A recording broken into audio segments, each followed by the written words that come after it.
this talk is going to be about getting things done.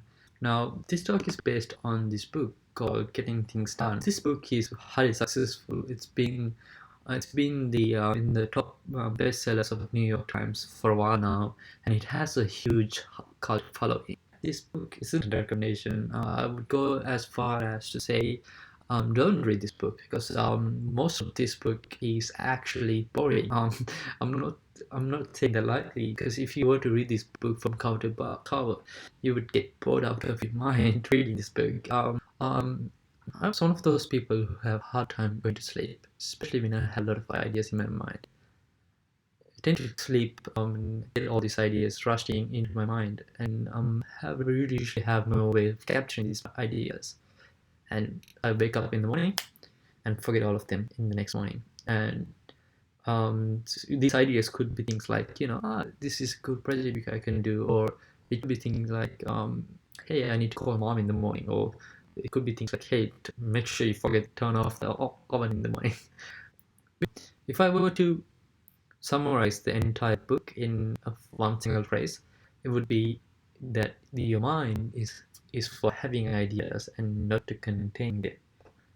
Now, it's obvious that our minds are limited in terms of capacity, right? You can't remember everything. So, uh, ideas you usually have, you just only certain amount of space you can store it in your mind. So, what do we do if we can't store any more ideas? Do we delete these ideas, or do we just forget about them? And most of the time, that's what happens. You get all these ideas, and eventually, you're bound to lose one or more. You're gonna run out of stack space on your mind. Now, I was brought up in this environment where, in Sri Lanka, where one of the biggest exams as a child had to was our O-level examinations and our A-level examinations. The idea is that you had to do this exam, you're gonna prepare like 2 years of your life in doing this exam, and you're gonna cram a lot of knowledge in 2 years, and at the end of those 2 years, you're gonna have a session of 3 hours of an exam to actually write all the knowledge you had into a piece of paper. So that's essentially the entire thing you learn. And in doing this exam, what my mind was brought up is that, hey, you need to cram a lot of knowledge into this mind of yours. So you need to make sure you cram as much as possible in order to pass this exam and have a good job, for instance. But so it led me to think that to be successful, you need to have a lot of memory, which is not exactly true, which is actually incorrect. Your mind is not made to contain ideas. It's similar to how a computer works in a way that if you look at the computer, you have this chip, and which is actually the CPU, which does all the processing. So your brain essentially is just a chip. If you want to store stuff, cool. You can have like a RAM, the short-term memory, or you can have like persistent memory, like a hard drive. So you use mind to process the information from, like, for instance, like a webcam or a microphone, and you process that information using your CPU or your brain, and you need to come up with a way to store that information inside of like hard drive, for instance. So, what I'm trying to emphasize using this metaphor is the fact that your mind is not for storing stuff; it's just for processing raw data and having ideas and processing the raw ideas. And that's what it's really good at, coming up with good ideas and brainstorming. That's what you should use your mind for. GTD system. Now, this is what the whole book is really about. It talks about this system that you can actually use to organize your thoughts in a meaningful and efficient way.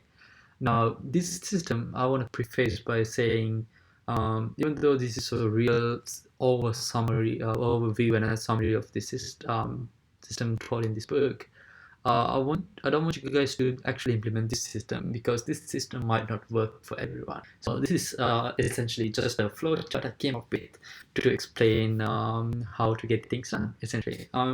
So you will have what we call essentially a bunch of boxes or lists where we would contain ideas on, and the primary list you would essentially all your ideas on is going to be like an inbox. Now, this inbox essentially is where all of your ideas going to go. Like, for instance, it could be a mail that you receive that you need to respond to, or it could be a call that you need to call back. It could be your mom calling back and asking to call you back. And it could be things like, hey, I got this new idea for a project that you can work on. And it could be like a new contact you need to associate later on. So whatever these ideas are, you put them into what we call an actual inbox. Now, this inbox could be a simple thing as like a clipboard, or it could be even be something like, like a to-do list you have on your phone. Whatever the actual medium is, all the importance is that it should be easily accessible. Now the what David Allen talks about is like having like a small handheld notebook that you can write stuff on. But in the modern day, you can simply use like your notes apps. I use Keep from Google.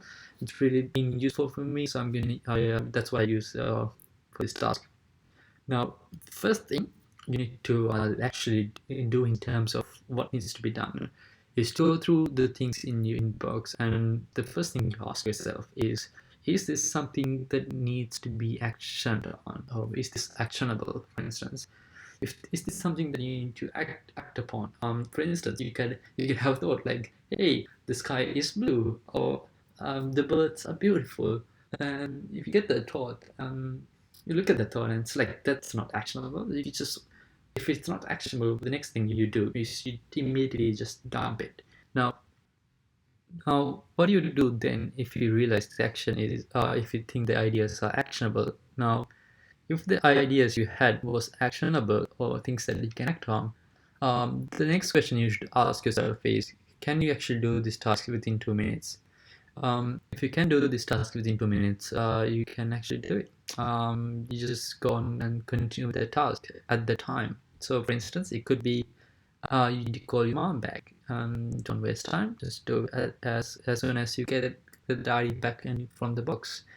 Um, and if you realize that this idea is something that you can't finish within 2 minutes, then the next question you essentially ask yourself is, should you or someone else actually be doing these tasks?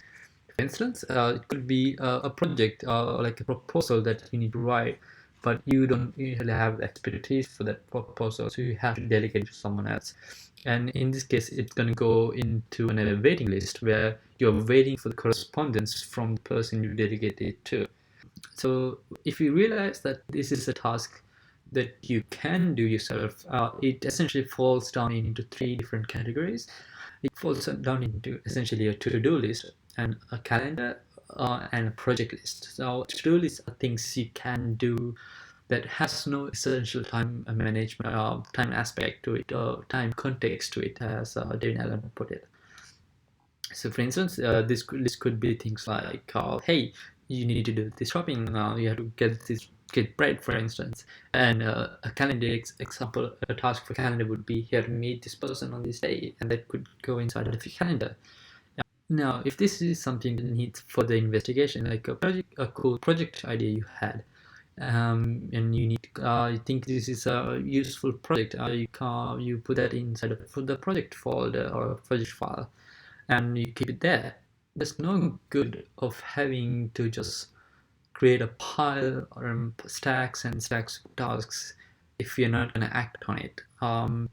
And if you have a huge mountain of things to go through and to act on, it actually it discourages you from actually taking action on that. So one of the another important lesson taught by getting things done is that you need to regularly and frequently review things you have to do. Now, what this means is that you need to go through the list once again, break that down, um, go through that once again every week or every at the end of the day. You need to go back through this your inbox, go through back your to-do items, to-do lists, and the most important thing is that you need to review. Uh, I would say that the lesson that was set forward is to actually, set aside some time from a week just to go through these items in your keep list or your post-it notes or whatever the medium you used, and to review that. And that's essentially what the three core lessons set forth by getting things done.